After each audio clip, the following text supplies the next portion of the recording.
This entire military is one cohesive, dedicated force. And the threats to our nations, they don't sleep. They're watching our every move. Iran, Russia, China, North Korea, ISIS, Al-Qaeda. They may be watching this right now.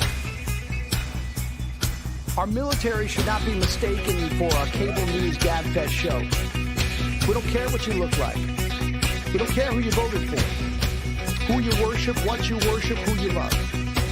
It doesn't matter if your dad left you millions when he died or if you knew who your father was. We have been honed into a machine of lethal moving parts that you would be wise to avoid if you know what's good for you. We will not be intimidated. We will not back down. We don't want war. But if you want war with the United States of America, there's one thing I can promise you, so help me God. Someone else will raise your sons and daughters. Make it clear that the views expressed by our host are not the official stance of MBR views. Remember, this is all about having fun and enjoying the ride. Find us on the web at mbradio.us.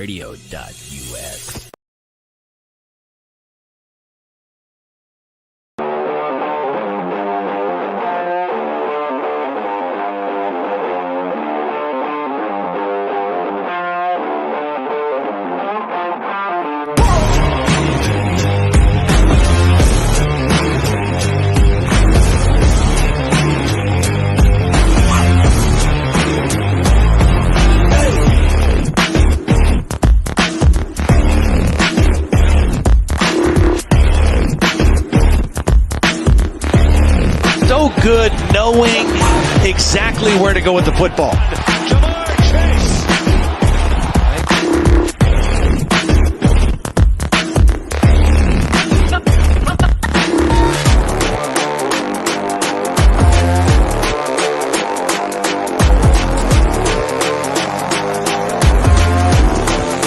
Go Bears! Go Bears!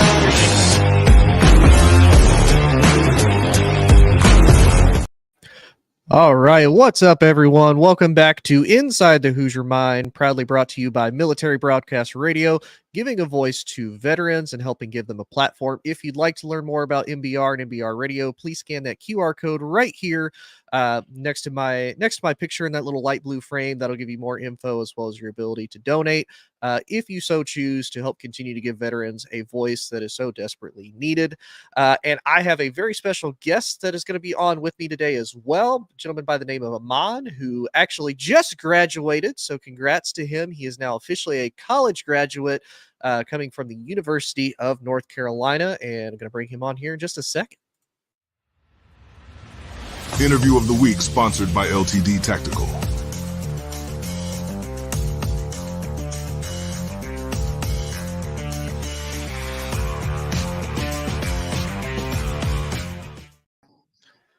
All right, so Aaman, welcome in, buddy. How are you, man?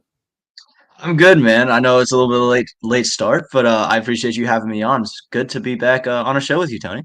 Hey, I mean, what better way to be late than never? I mean, nobody ever shows up on time to a party anyway. If you do, people might look at you like you're a little strange, but that's okay. We can work with that.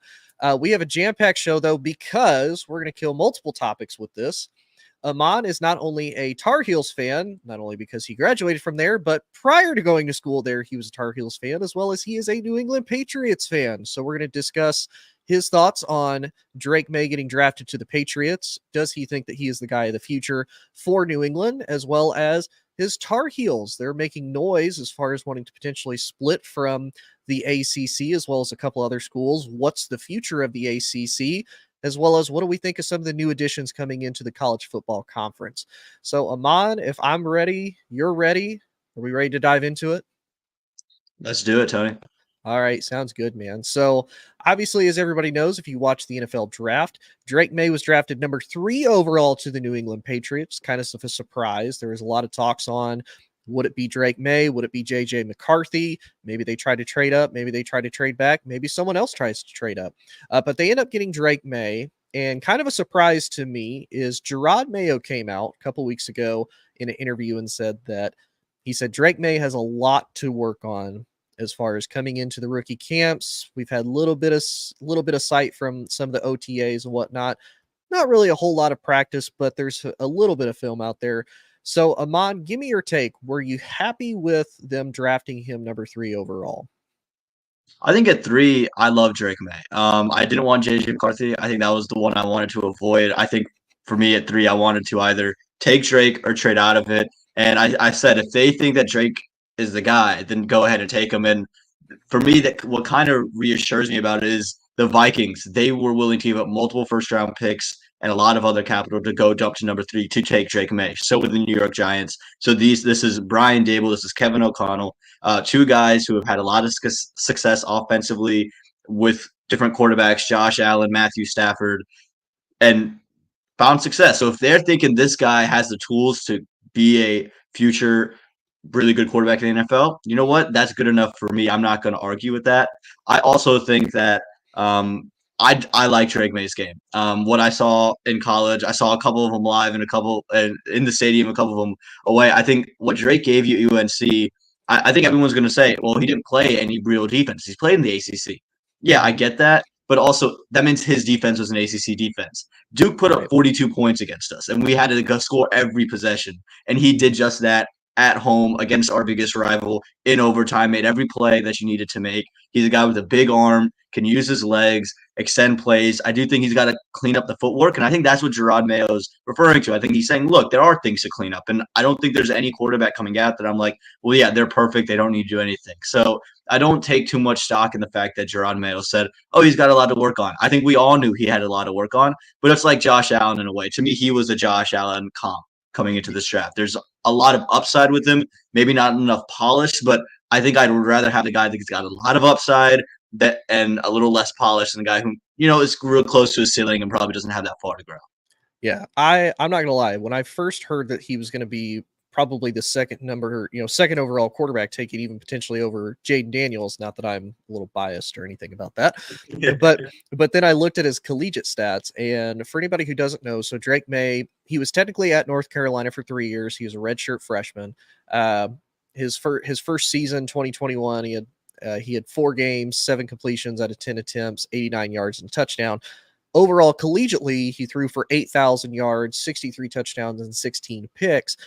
I will say, and I want your thoughts on it, because you alluded to the fact of everybody kind of gives him grief over the fact you played ACC defenses, which generally, with the exception of Clemson for the couple of years that they went on to win the national title, the ACC doesn't really have the toughest of defenses that you have to face. So when I was looking at it, I'm like, okay, he's done really well for the 2 years he's been there. I know his true freshman season when he was an actual starter, he actually took him to the ACC championship game against Clemson, now ended up losing. For me, it was one of those, I would have almost wanted him to maybe stay one more season, with the key thought of, now the playoff format has been expanded to 12 teams. You have a better chance of getting in as long as you stay ranked. And generally, he kept North Carolina pretty well within the top 20. So he would be vying right there for probably that last playoff spot. Do you think he should have done that to maybe fine-tune himself a little bit, because you've only got 2 years of a collegiate start, like you said, maybe work on the footwork a little bit and get to see, you don't necessarily have to go on a deep playoff run, but what are you going to do when you do have to face, true quote unquote competition outside of the ACC that's not a bowl game? We know bowl games really don't matter. Interesting conversation about, should he have stayed another year? I think there's a lot he could have gained from staying another year. Like you mentioned, the footwork, getting just another year to absorb Freddie Kitchens' offense as the offensive coordinator that was in-house. But I also think for him, recognizing that there's a lot of hype around him, right? And I don't think there's any substitute for real live NFL snaps. He has an opportunity to be a first-round pick in the NFL, and has an opportunity to learn on the fly. I don't think that spending another year at Carolina would have done him much good, in the sense of, yes, our defenses in the ACC aren't great, but neither are the weapons that he's working with, and we're not replenishing them in a crazy amount. Tez Walker was our best receiver, and he went in this draft. The year before, he had Josh Downs and company, so he had a couple of guys that were able to play really good football on the outside. I think losing those 2 guys are huge for him. So I think this is an opportunity for him to get out, get into the NFL, and play with some real talent around him, and also get some real eyes looking at him from a professional landscape. Yeah, I agree. And that was one of the things, and especially too, because I know you talked about you didn't want JJ, and I agree, because to me, and I don't know if you agree with this, because I think I've talked to you and Joe about this both. JJ to me is like this year's version of Stetson Bennett, except JJ is even more of a massive reach, mainly being because, JJ went 29-1 as a collegiate starter, his only loss being to Georgia? No, not Georgia. TCU. TCU season before last in the playoffs, where they kind of underestimated TCU. They came in a little bit too cocky, and they ended up getting, ran over by a Cinderella story. But it's like, I'm looking at this and everybody's talking about how great JJ is. I'm like, I'm not the biggest Stetson Bennett fan either. I'm not the biggest Georgia fan. But the man took him to 2 national titles back to back, and he only ended up getting drafted in the 4th round to the Rams, who already had Matt Stafford to start with. I'm like, but you're going to give JJ McCarthy the keys to the kingdom with a lesser college record, and essentially the same thing of you had Donovan Edwards, Blake Corum to run behind one of the greatest offensive lines the last 3 years, as well as a pretty decent stifling defense, and he's worth the number 10 overall pick. It's crazy to me. I thought either the Patriots or the Commanders were going to reach on him. I'm kind of surprised. Neither one of you guys did. I thought for sure, one of them is going to screw it up. One of them has to screw it up. Yeah, I mean, I remember I was at my buddy's place in Chapel Hill, and we're both Patriots fans, so we're watching the draft, and I have a video recorded, and I look at him and I was like, man, if we take JJ McCarthy, I might just leave. Like, we can't do this. My thing with JJ, he feels like AJ McCarron almost. He's a guy who wasn't asked to do a lot in college, made plays when he had to. I mean, AJ McCarron made plays in college. It wasn't like he couldn't make some throws. I think JJ's probably got a little bit more physical tools than a Stetson Bennett or an AJ McCarron, but I didn't think it warranted him being, in the top 3 conversation, the top 10 conversation, being that 4th quarterback in the 1st round. Again, we could be eating our words, because I think he went to the best spot that you could want to go to as a rookie quarterback. O'Connell, weapons galore, good line, good defense. So you're in a good spot if you're JJ McCarthy. So it'll be interesting to see what he does. But yeah, I thought he was a major reach. In my head, I told everyone I thought he was AJ McCarron, just the guy who was able to rely on the run game, make some throws when he needed to. And I just don't know how much that translates into the modern day NFL. Yeah, I don't either. But nonetheless, we will be right back. When we come back, we're going to talk a little bit about Aaman's Tar Heels as far as how they being in the ACC and their whole media rights deal. And we'll scrub up some audio, kind of refresh everything, and we will be back here in just a few minutes.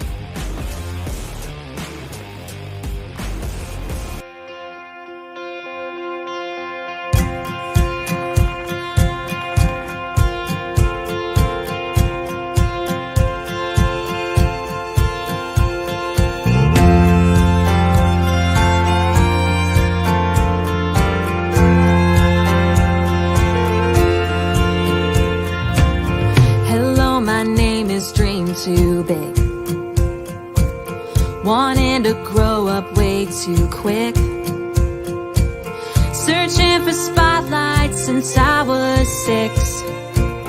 Hello, my name is Dream Too Big.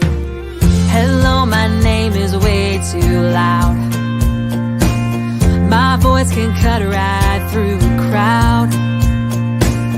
God make fun of for it, but who's laughing now? Hello, my name is way too loud. I know I've had my moments and I've had heartaches. God is making miracles out of my mistakes. You can say I won't make it, and I can tell you that I don't really care. 'Cause hello, my name is going somewhere.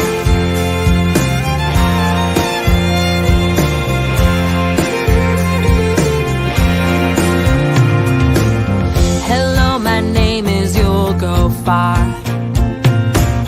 Lost all my words in a mason jar. Locked eyes with a stranger at the end of the bar. Hello, my name is You'll Go Far. Well, hello, my name is one more try. I put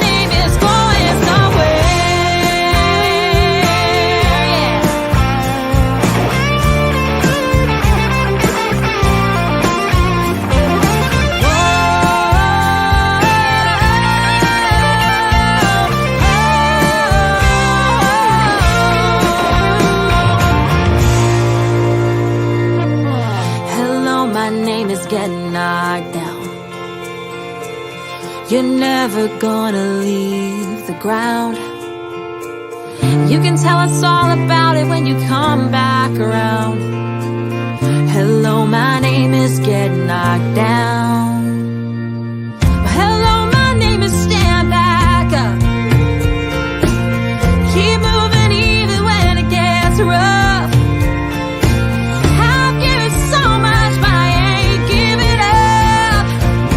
Hello, my name is Stand Back Up. I know I've had my moments and I've had heartaches, but God is making miracles out of my mistakes. You can say I won't make it, and I can tell you that I don't really care. 'Cause hello, my name is going somewhere. Going somewhere. Yeah,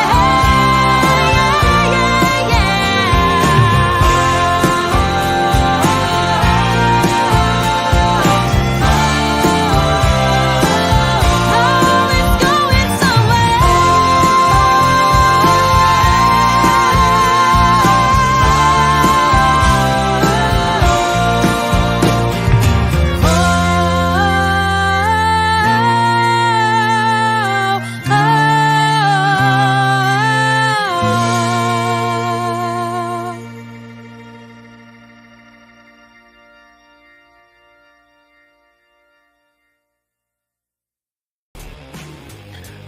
All right, welcome back, everyone. Aaman and I are back here on Inside the Hoosier Mind. A special thanks to Lauren Rose Thaler for Hello, My Name Is. Great song by her. Appreciate the commercial. But Aaman and I are back to talk about now a little bit of a switch into the college football side, and specifically the college that Drake Maye came from in the University of North Carolina. So, Aaman, I've talked with this with other people who are, Big Ten fans, college football fans in general. I talked with this about Ray, actually, who is also a Tar Heels fan, but I want your thoughts, especially having been at the school, been around the campus. What are you hearing, and what is Tar Heel fans' general idea on the thought that the ACC might split up? Because there's a lot of rumblings. Obviously, Florida State has been probably the most vocal. They're unhappy with the media rights deal and the revenue share, because you think about it, they're, out here busting their butt for 5-star recruits, one of the top facilities, one of the top teams. They also got snubbed from the playoffs. And then you've got schools like IU, Vanderbilt, Northwestern, some of these quote unquote bottom feeder teams of their conferences making like $80 million this coming season. Where some of these bigger brands aren't necessarily as fortunate. Would you want the ACC to split? We'll start there. No, I think that's a general consensus on campus, at least from the group of people I talk to. I think there's a lot of tradition in the ACC, and I know that we're all 20, 21, 22 years old over there, but it's a conference that has the rivalries of Duke and NC State with UNC, even going down to Miami or playing some of these teams, Florida State, Clemson. I mean, these are good matchups and good rivalries, and I don't think we necessarily want to break that up, because again, that's just kind of the games we look forward to, right? That those UNC Duke games are some of the biggest games on the calendar year. Yep. Even less so when we play State, but it's still one of those games you're like, all right, you're ready for, you're looking forward to.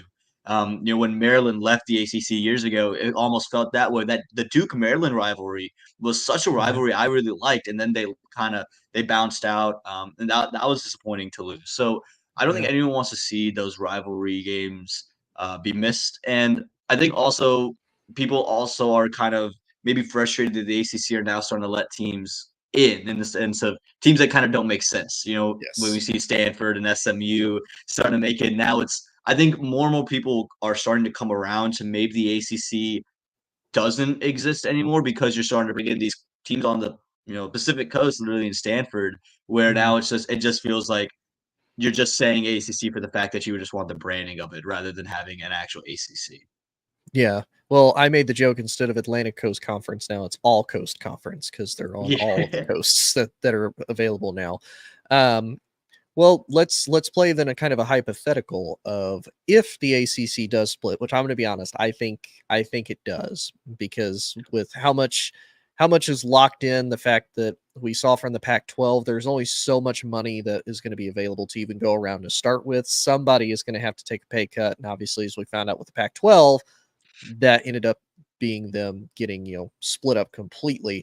So if the ACC does disband and North Carolina is sitting there, would you want them to go into the SEC or would you want them to go into the Big Ten? Or I keep saying the dark horse, maybe the Big 12. Man, that's a loaded question. I think that I want to go wherever Duke goes. I think UNC and Duke should go to the same place. I don't care if it's the SEC or the Big Ten. I think both are plenty good and both of basketball, which I think is probably the big thing, and then football as well. I mean, UNC's program for the past couple of years under Howell and Drake have been pretty decent. Duke's football team has been pretty decent. So, as long as we can feed both programs there, but I would want to be wherever Duke goes. For our field hockey program, that's been pretty darn good. I think the Big Ten would be cool for those of you who follow field hockey. Northwestern's probably got the second best field hockey program in the country. UNC's got the best, and so that would be a cool rivalry to have. But I don't want to lose the UNC Duke rivalry, right? Because again, I think that's right there with Ohio State and Michigan as the biggest rivalry in maybe sport in U.S. sports. So I think wherever Duke goes, UNC should follow, or they have a tag team deal where, hey, we'll go wherever. It could be the Big 12, it could be the Big 10, it could be the SEC. Just bring this other school with us. And I think if you're any of those conferences, to get both schools is a huge bag. So I don't imagine it'd be too hard to get UNC and Duke into the same spot. But that's the ultimate dream. Yeah, and it was kind of interesting too because Florida State has been the one that has made the biggest commotion, the biggest ruckus about this, and kind of rightfully so. Like you look at really the top four brands in the ACC, you've got Clemson, Florida State, UNC, and Miami is probably your absolute biggest brands, and like you said, Duke more for basketball. So there, and I've only noticed there's a lot of college basketball fans. There's not a lot of college basketball fans. You know what I mean? So unless you're at one of these games. One of the things I wanted to pitch to you, though, because I think it's interesting. So, obviously, you're pretty up to date on the media rights deals as far as who everybody is aligned with. So, for anybody that doesn't know, the Big Ten is primarily their broadcast rights belong to Fox, CBS, and NBC. The SEC is only ABC and ESPN. The ACC is also ESPN and I think ABC as well. The Big 12 has Fox and ESPN, if I remember correctly. So not a whole lot of wiggle room. Well, with Florida State making all these rumbles, if they're the main reason for why the ACC splits, they already have a deal with ESPN. There's a lot of rumors that they would probably go to the SEC because they want a tougher conference. They want better recruits, better access to recruits and whatnot.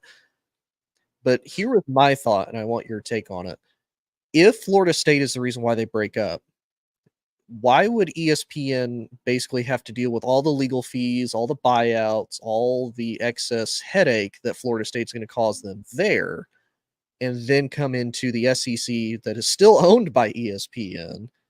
So I'm like, that to me kind of eliminates the SEC as an option out. There's been a little bit of rumblings they would go to the Big Ten because then you could get more money and you could get money from Fox, CBS, and NBC.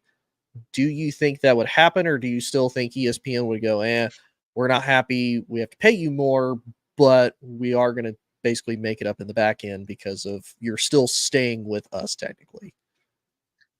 I think it creates an interesting moment for Florida State. I think for them, they are obviously upset about the fact that they aren't getting the share of revenue they feel is appropriate for what they bring to the ACC. So now this is an opportunity for them to really go and hunt at that price, right? They can really fight for that new media rights deal, and they can really cause a bidding war for these programs. I think ESPN wouldn't let Florida State go away just because the storyline that is Florida State right now, they had that moment. But also in that same breath, I don't think Fox or CBS is going to let this opportunity slide. It's like, hey, this is our one opportunity to really test the border of, if media rights are going to be the reason the schools decide to go somewhere and they can set the precedent, they have an opportunity to really do something cool and historic, right? And just kind of steal product away from ESPN. So I think that ESPN is going to do everything they can to not let them hit the open market in a free agency term. But if they do hit the open market, I don't think Fox and CBS are going to let ESPN go without really having to think, okay, in 20 years you might make this back, versus 5 to 10 years. Right. Yeah. I do wonder though. There's even bits of talk happen. Just like it did on the Pac-12. But we're going to take another quick break again. We'll dive a little bit more into that. When Aaman and I come back, we'll talk about that, and we'll talk about where we think some of the new colleges that are joining these new conferences, how are they going to do? How will SMU, Stanford, and Cal do joining Aaman's new All-Coastal Conference? So we'll see what he thinks when we come back. Department of Veterans Affairs. For PSAs on the best services available to veterans, go to VA's new radio outreach page, news.va.gov/outreach/radio.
All right, we are back. Welcome in, everyone. We're going to dive into our last topic of the night. All of the movement with the colleges moving across different conferences. I know for some of the older college football fans, it's kind of aggravating because there's this unspoken geographical rule that everybody kind of stayed in the same region. Obviously, like Aaman alluded to earlier, with Maryland splitting up and joining into the Big Ten, that kind of threw a wrench into that, as well as Nebraska joining the Big Ten, and then Mizzou joined the SEC. So there's a lot of movement, kind of messed everything up. So the geographical rules went out the window. It especially got all messed up when UCLA and USC decided to join the Big Ten kind of out of nowhere. And then as the Pac-12 continued to implode, then you had the addition of Oregon and Washington in there as well. The only one that still kind of makes sense is the Big 12, because Big 12 is at least still kind of in the middle. They don't really go to much of the coast, but they kind of stay everywhere in the middle. As well as we're going to dive into a little bit of the new college football playoff format. But Aaman, out of everyone that's joining all these different conferences, so we'll start with the Big Ten. Who do you think has probably the biggest impact and has the best chance of success coming into the Big Ten? Oregon, Washington, USC, or UCLA? Wow. Wow. I think, like, when I look at USC, Washington, and Oregon, those are three programs that are restarting, right? Like USC, no Caleb Williams, they didn't have Malachi Nelson, but you still have, Lincoln Riley. When you look at Washington, losing your head coach, you lose Michael Penix, you lose Roma Dunsday, you lose Jalen Polk. There's so many pieces that are gone. I don't think Washington is going to have that real bounce back year. And then Oregon, you lose Bo Nix. Now, I don't know how people feel about Bo Nix or how you feel about Bo Nix in particular, but he was at least decent over there, right? He played good in Oregon. And UCLA, I think, is just always a mystery for me. They Chip Kelly goes. He's now on the Ohio State roster, if I remember correctly. I think he's the offensive coordinator up there. Yeah, so there you go. I think USC probably still has the biggest impact. I think, their ability to score points is still going to affect, maybe doesn't affect Ohio State or Michigan. But I still think against some of these teams, even the Penn States of the world, the Minnesotas, I think USC can create some problems. So I'll take USC in the Big Ten to make the biggest splash of the new teams. So I'm actually going a little bit of a different approach. I'm going with Oregon. I think Oregon can give the biggest battle to Ohio State, because to me right now, Ohio State is the clear-cut favorite to win the Big Ten, even with subpar quarterback play, with Will Howard kind of coming in. We don't know if he's going to be the guy. Devin Brown. If I remember right, I think Malachi Nelson actually is going to Ohio State now, isn't he? Is he? Okay. Yeah. I think that was a storyline, if I remember. Yeah. But nonetheless, like just in the spring game, at least, I know the spring game is similar to preseason. It doesn't really super count, but it is a little bit of something. And all the reports out of Columbus is we don't really have a definitive favorite at quarterback. And when you watch the gameplay, it's like, yeah, it's about the same as when you guys had Kyle McCord and Devin Brown last year. But I'm not going to lie. I like Oregon's chances just because they got Dylan Gabriel from Oklahoma. He was solid for when he was there at UCF. Then he goes to Oklahoma, has a pretty good year. So they get another veteran quarterback to come in for his final season, kind of carry him. And they only lost really like three pieces, including Bo Nix. They lost their center and they lost Troy Franklin at wide receiver. Other than that, they're still pretty solid overall. And I think Dan Lanning has that Oregon team, especially defensively, built to last pretty well and to be able to contend pretty hardly with a lot of these Big Ten teams. Yeah, I mean, that's always the question. It's going to be defensively, right? I think all these teams are going to find ways to score. And for USC, it's the same way, right? I think no matter who's playing quarterback for Lincoln Riley, they'll find ways to score points. It's who's going to play the best defensively. And I think you got a major point with Oregon. Dan Lanning has been getting that Oregon defense to play well. I think they rally around teams and moments. I remember the Colorado game, I think, was maybe the best example of that, where everyone's talking about 2-0 Colorado and this is going to be a big deal. And Travis Hunter's not there for the first half, but it doesn't matter. They're still going to do all their stuff. And,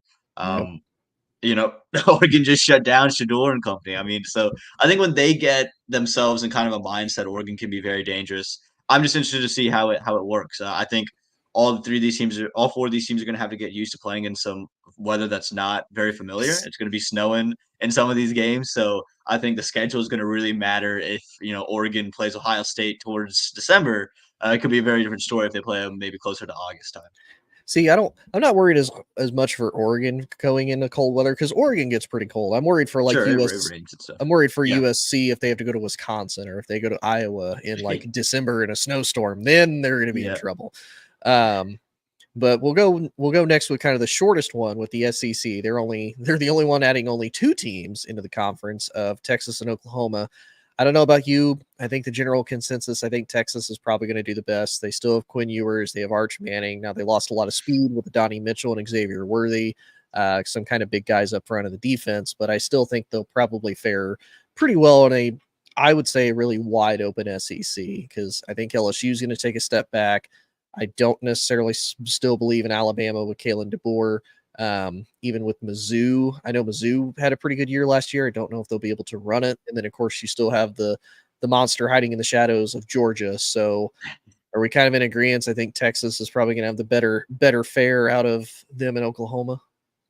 Yeah, I mean, I think at the end of the day, you can also just look to quarterback too. Oklahoma loses Dylan Gabriel. You have to restart there. Texas, you have your 2-year starter and Quinn Ewers, who gave Alabama fits in both of these previous years. So, I mean, it's not like he's unfamiliar to playing some SEC defenses. Granted, now he's got to play it on kind of a weekly basis, but Ewers seems to be up for the task playing Alabama. So if he can do that against Bama, he'll have some success against the South Carolinas of the world. So, yeah, I agree. I think Texas probably of them in Oklahoma has the better time in 2024.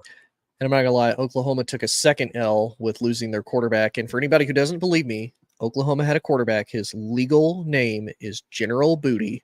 General Booty transferred out. They no longer have their starting quarterback, General Booty. Another major L. That's why Oklahoma's not going to make it. We'll move to the third, though, with the Big 12. You've got the addition of Colorado comes back into the Big 12. You've also got the addition of Utah, Arizona, and Arizona State. Who do you have as kind of the favorite? Because I'm going to be honest, I see the Big 12 as also being really wide open right now. It's incredibly wide open. Honestly, I can't really narrow this down. Something about Utah, I don't know. I just feel that Mhm. they have they're just on the right track. I felt like they had some games last season where you look at them, you're like, okay, you can see something being defined. I think Colorado is hot and cold. The whole Shador thing, like I like Shador Sanders. I think that sometimes he can be in his own head, Yeah. in terms of just buying into the hype a little bit. And I think they can maybe get caught up in their press tour of Coach Sanders trying to like prove that he is the next one. I just think Utah has a really solid program, and I think that when you go somewhere else, when you can just rely on the foundation of a program, I think that's something you can look at.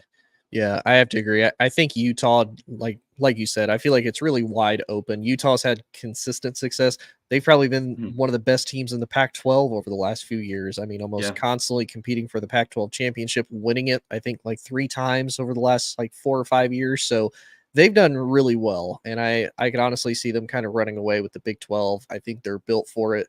They've had a lot of long-term success, so I could kind of see Utah being the one to run away with the Big 12.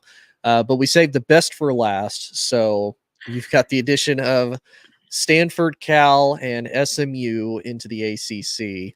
I'm going to be honest. I don't see any of them doing well. I feel like they honestly just got added because they're really smart schools with like big brand names, but that's about it. Except for SMU. SMU is just kind of that like redheaded stepchild that just got Yeah. added for along for the ride because they said yes. Yeah, I'm with you. I don't know which of these teams are gonna have the most success immediately. Again, I think each of these schools has like decent players come out into the draft every so often. You might look at Cal as maybe the most consistent program of the Hmm. lot, maybe, and I think maybe SMU is probably close in that regard too. But um, again, I still think this is a conference, at least from football, that you're still gonna have to deal with. But I think it's open in the sense of I still think you're gonna have to deal with Clemson, and then if Florida State sticks around, you have to deal with Florida State. But other than that, I don't really see anyone being a runaway favorite. I think at UNC, there's no quarterback of the future right now. There's no one really at the helm. There's no number one receiver option. There's a couple of guys that you feel comfortable in. They're going to run the ball well with Lamar on Hampton. But there's nothing there in terms of the quarterback. You don't have the guy that can kind of just score forward whenever you want, and you don't know what that defense looks like. Yeah. Uh, and then the rest of the ACC has never really just been that great football wise. Virginia plays their best game against UNC every year. But Yeah. so if one of these teams can stick around and be good enough, they could find themselves in a championship game, which is a scary thought. But I think the ACC is kind of this wide open conference outside of Clemson and Florida State. And if they lose early, this thing could go sideways.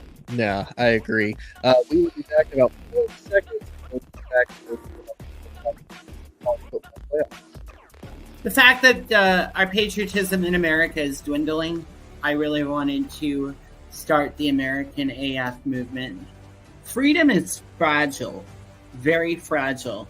It takes a certain level of intestinal fortitude to stand up and say and do the right thing to preserve the freedoms that so many have paid a large price for. About being in the military, and that recruiter said, it's not Biden's army, it's your army, it's his army, it's his army, it's all of our army. American tactical. American as f***. All right, so we are back for our final topic of the night. We now expand into 12 teams for the college football playoffs starting in 2024 this coming season. So, Aaman, I know we've kind of talked about this a little bit. I've always kind of hated the whole top 25 rankings because realistically, if you're outside of like the top 10, it don't really matter because you pretty much weren't getting in, and unless you're facing other like top quality teams, and unless you're a Cinderella story like TCU or Cincinnati, you're probably not going to make it in. You got to be a big brand, and obviously, as we found out this past season, which for people who love and hate it, which I get, we found out that with only 4 spots in Power 5 conferences, somebody was eventually going to be left out no matter what. We just never ran into that problem until this coming season. And unfortunately, Florida State was the one that caught the short end of the stick with that. So now, realistically, your top 15 are probably going to be the teams that are mostly vying for those playoff spots. So they're getting better as far as, you can be in the top 25. You can potentially work your way up as long as you're facing other consistent, decent opponents and other ranked opponents and whatnot. But what's your thoughts on expanding to 12 teams? Do you like it? Do you hate it? What's your feelings on it? I like 12 teams. I don't know how much more I'd want to expand it beyond this. I thought 4 was so subjective because I think this year was a perfect example. I can see the argument of why Florida State should be in and the why Florida State shouldn't be in. But the problem is there was never a consensus on how they were going to view it. It just felt given whatever year, they're going to decide based on whatever criteria they feel is relevant. And that was the problem with it, right? I think if they were consistently like, well, no, this team would not be able to compete because of XYZ that's happened. So their record doesn't matter because they lost their quarterback or they're not going to be able to compete against these teams. We're not going to let them in just for the sake of letting them in. If that was a consistent trend, then yeah, they do that. But TCU was an example where no one thought that team was going to win a national championship. Well, you knew that team wasn't going to win a national championship. They got further than any of us thought they would, but that wasn't a team that was winning a national championship. So that's where I didn't like the 4-team system just because there was never a clarification on how they were going to judge it. I think 12 teams would allow you to do, like you mentioned, I think the top 25 makes more sense now because that's double the teams that get into the playoffs. So it makes sense that you have 25. It gives those teams that are at the 20th spot to maybe say, all right, if we can string on a couple more wins, we have an opportunity. And it gives those teams that aren't Power Fives, that aren't your household big market teams like TCU or like a UCF, an opportunity to be in the playoff. Yeah, you have to play a harder path, but you're in. You have an opportunity, and now you get to go prove it. So I like 12, but I think beyond 12, you might water down that end of the year product. Yeah, and I'm not gonna lie, Stephen A. Smith brought this up when he was talking about it when people were, upset at Florida State didn't get in. He mentioned the fact that TCU got absolutely obliterated in the national title game against Georgia. He said they don't want another repeat of this. Like they did a Cinderella story before and they got smashed. They did it before with Cincinnati, and Cincinnati unfortunately had to run into the team that is Alabama. Now, I will say one thing though, that they didn't really give them a chance to, but they did back in the day. Remember the last time Ohio State won that national title? That was with their third string quarterback. They didn't win it with their starter. So, I mean, if they would have got the shot, who knows? Maybe they do get obliterated by whoever they face first. Maybe they get blown out by, let's see, they would have had to face Michigan, wouldn't they? Michigan. They would have been the 4th seed. So, I mean, I feel like that would have been interesting. Again, Michigan still probably would have won, and we'd still have Texas versus, Washington, but I still feel like it would have been more interesting than, having to watch Alabama go in and watch Jalen Milroe try to play quarterback. But that's just me. But Aaman, I appreciate you being on, good sir. As always a blast with you. If you guys liked Aaman's content, you can follow him at Aaman Patel Sports News. And he's probably going to kill me when I say this. You cover cricket, right? Okay. Yeah, I do cover cricket. Yep. Got it. Yes. So if you guys are cricket fans, he's the guy to go to. He's great at it. That's what he's great at covering. Appreciate everybody tuning in. Thank you again to Military Broadcast Radio, MBR, for hosting and sponsoring this. Again, if you're interested in learning more, if you want to know more about MBR, scan that little QR code down there at the bottom under Aaman in the bottom right part of the screen, and you will you can find out more, and as well as potentially donate, help out, whatever you want to do, or maybe even join the team. Who knows? But appreciate everybody watching, and we will see y'all later. That's the show for today, everyone. Thanks for listening. We'll be back next week with an all-new show. And remember, you can listen to us again and again. The podcast of this radio show is available right after we go off the air tonight, anywhere that you can get your podcast episodes. And thanks for joining us today. I'd like to take a moment to talk about